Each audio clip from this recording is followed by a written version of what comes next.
You've been very outspoken, Dinesh, about the corruption and criminal behavior that we've seen from Joe Biden, Hunter Biden, Frank Biden, Jim Biden. Quite frankly, pick a name and put Biden at the end.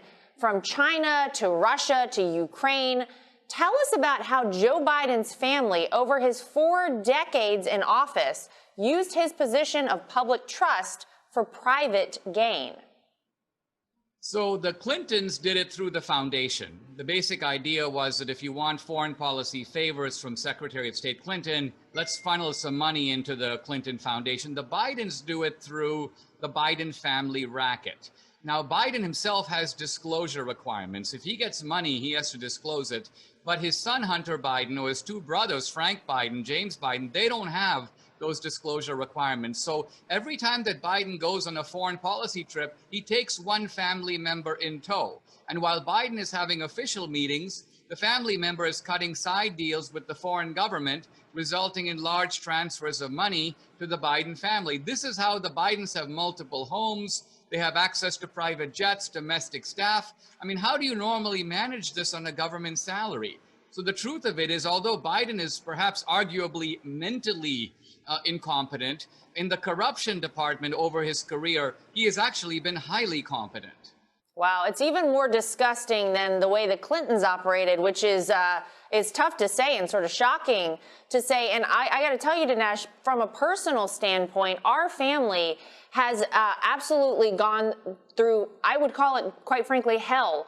Being part of the Trump family, there are so many accusations that are 100% incorrect that have been thrown the way of my father-in-law, clearly, my brother-in-law, Don, my husband, Eric, Ivanka, Jared, all of us.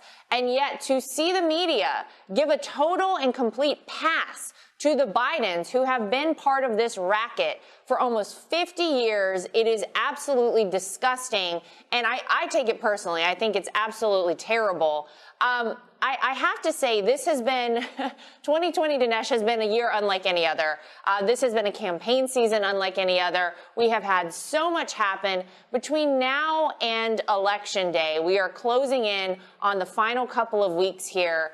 What do you think needs to happen out there? What would you say to Americans who know that Donald Trump has to be in office? How can they get out there and fight? What should they do to support this president? What is the most important thing leading up to November 3rd?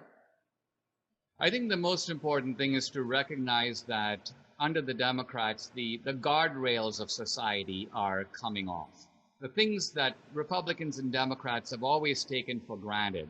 So, for example, the idea that we live in a country with law and order, that someone isn't going to come to your house and accost you, that they aren't going to come and, when you're having a birthday party, overturn the tables and demand that you do the Black Lives Matter salute. I mean, this kind of routine terrorism, the idea that we have paramilitaries on the street, it's bad enough to have the street thugs. But then when you know that there's bricks strategically placed for them, Hollywood stars that are putting up bail money for them, they have powerful friends in the media and in the mayor's office in Seattle and Portland and even New York City.